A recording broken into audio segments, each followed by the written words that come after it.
बिस्मिल्लाहिर्रहमानिर्रहीम। अस्सलाम वालेकुम dear students, PDS first prof में आप सबको वेलकम। जनरल एनाटॉमी में हमने कार्टिलेजेस को स्टार्ट किया हुआ है और ये हमारा आज का दूसरा लेक्चर है जो कि रीजनल क्लासिफिकेशन पर है।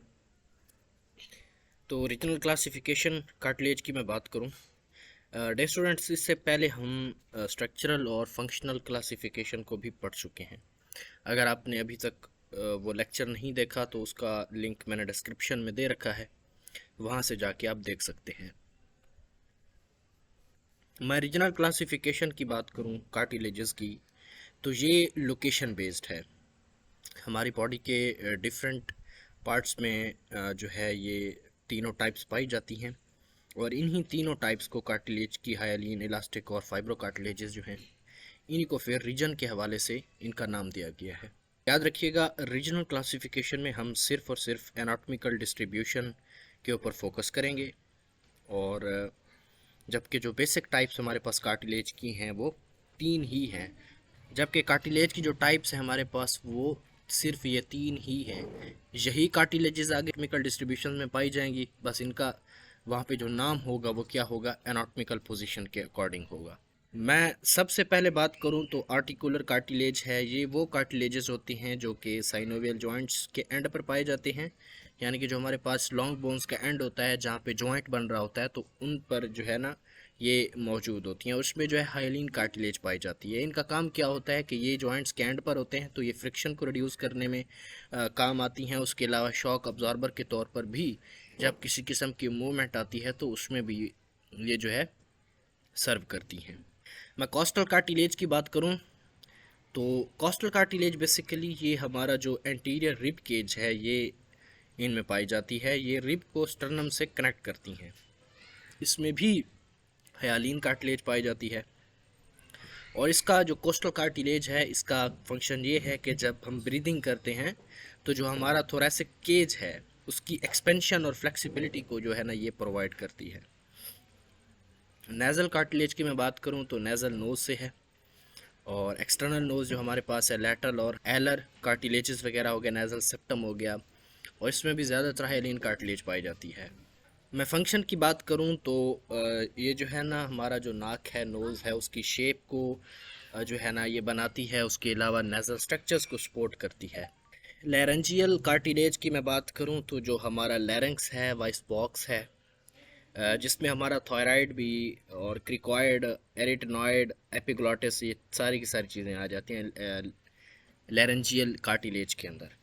लैरेंजियल कार्टिलेज में हमारे पास एपिग्लॉटिस के अंदर इलास्टिक कार्टिलेज पाई जाती है और जो थायराइड, उसके अलावा एरिटनॉइड और क्रिकॉइड वगैरह है तो इनमें जो हाइलिन कार्टिलेज पाई जाती है। इनका काम क्या होता है कि ये मेंटेन करती है ओपन एयरवे को और उसके अलावा साउंड के प्रोडक्शन में भी ये हेल्प प्रोड्यूस करती है।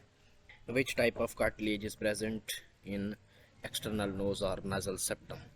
Tracheal and bronchial cartilages, नाम से जाहिर है कि ये ट्रैकिया और ब्रोंकाई के रिंग्स में पाई जाती हैं। ब्रोंकाई हमारे पास हो गए या ट्रैकिया हो गया तो उनकी रिंग्स में ये चीज़ें पाई जाती हैं। हाइलिन कार्टिलेज है ये भी। और ऑरिक्यूलर कार्टिलेज की मैं बात करूं तो जो हमारा एक्सटर्नल एयर है, जो कान का बाहर का हिस्सा है, पिन्ना या ऑरिक्यूलर जिसमें है, तो इसमें इलास्टिक टाइप कार्टिलेज पाई जाती है। इनका काम क्या होता है कि ये एक तो एयर की शेप को मेंटेन करती है और उसके अलावा फ्लेक्सिबिलिटी प्रोवाइड करती है। उसके बाद है यूस्टेशियन ट्यूब कार्टिलेज। ये कान में पाई जाती है जो कि मिडल एयर को फेरिंक्स के साथ कनेक्ट करती है। ये ऑडिटरी ट्यूब है। इलास्टिक कार्टिलेज इसमें पाई जाती है और ये जो है ना मिडल एयर के अंदर प्रेशर को इक्वलाइज करने के लिए मदद देती है। तो ये आपसे पूछा जा सकता है, it's a very important MCQs, कि कौन सी जो है वो कार्टिलेज की टाइप जो है वो मिडल एयर के अंदर इक्वलाइजर प्रेशर को इक्वलाइज करने के लिए इस्तेमाल होती है। तो वो आपको या तो इलास्टिक कार्टिलेज का बोलेगा या आपको यूस्टेशियन ट्यूब कार्टिलेज का पूछेगा। या वो आपसे ये भी पूछ सकता है कि यूस्टेशियन ट्यूब कार्टिलेज में किस टाइप की जो है ना कार्टिलेज पाई जाती है इन तीनों में से, इलास्टिक का, फाइब्रो या उसके अलावा जो है हमारे पास जो फर्स्ट वन है। ठीक, इंटरवर्टिब्रल डिस्क कार्टिलेज नाम से जाहिर है वर्टिब्रा के बिटवीन है और फाइब्रो कार्टिलेज इसमें पाई जाती हैं। शॉक अब्जॉर्बर और स्पाइनल फ्लेक्सिबिलिटी के तौर पर यहाँ पे जो है ना ये सर्व करती है। उसके बाद है pubic symphysis cartilage. Pubic symphysis cartilage की मैं बात करूँ तो ये जो हमारा कि जो पेल्विस बोन की प्यूबिक बोन है उनके दरमियान में पाई जाती है। फाइब्रो कार्टिलेज है। Slight movement and cushioning during walking or childbirth. Female के अंदर जब चाइल्ड बर्थ होती है तो उसमें ये जो है ना स्लाइटली मूवमेंट देती है, और वॉकिंग के दौरान जो है ये बाकी ओवरऑल जो है ना ये कुशनिंग के तौर पर जो है ना काम करती है। मेनिस्की कार्टिलेज की मैं बात करूं तो ये जो हमारा नी जॉइंट होता है, नी जॉइंट का जो मीडियल और लैटरल मेनिस्की है, तो ये बेसिकली वहाँ पे लोकेटेड होती है। इसमें फाइब्रो कार्टिलेज मौजूद होती है और स्टेबलाइज करती है और कुशंस देती है जॉइंट को। मेनिशी कार्टिलेज की मैं बात करूं तो मेनिशी कार्टिलेज बेसिकली जो नी जॉइंट है हमारा मीडियल और लैटरल मेनिशी, इसमें पाई जाती है। फाइब्रो कार्टिलेज इसकी टाइप है और इसका जो फंक्शन है वो स्टेबलाइज करना है और कुशंस द जॉइंट। ठीक है, ये मैंने इसकी कुछ ओवरऑल टेबल इसका दिया है कि कहाँ पे कौन कौन सी चीज़ पाई जाती है। ये बड़ी इंपॉर्टेंट है रीजनल के हवाले से, आप इस टेबल को भी याद कर लें तो आप लोगों के लिए बहुत है। मैं आर्टिकुलर सरफेस की बात करूं तो हायालिन कार्टिलेज इसमें पाई जाती है।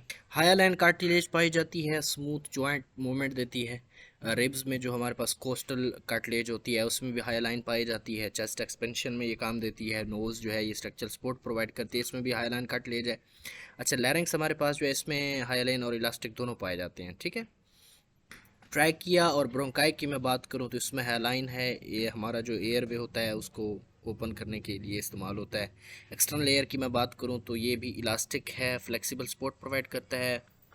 यूस्टैशियन ट्यूब की मैं बात करूं तो ये भी इलास्टिक टाइप की इसमें कार्टिलेज पाई जाती है। प्रेशर रेगुलेशन इन एयर, उसके अलावा इंटरवर्टिब्रल डिस्क हो गया, इसमें फाइब्रो कार्टिलेज पाई जाती है, शॉक अब्जॉर्प्शन के तौर पर काम करती है। प्यूबिक सम्फाइसिस में भी फाइब्रो कार्टिलेज है और नी मेनिशी में भी जो है ना फाइब्रो कार्टिलेज पाई जाती है। ठीक हो गया, तो ये था हमारा आज का, हमारा जो कार्टिलेज का टॉपिक है वो एंड होता है। इंशाल्लाह जनरल एनाटॉमी में हम अपने नेक्स्ट लेक्चर पर बात करेंगे। तब तक के लिए अल्लाह निगहबान।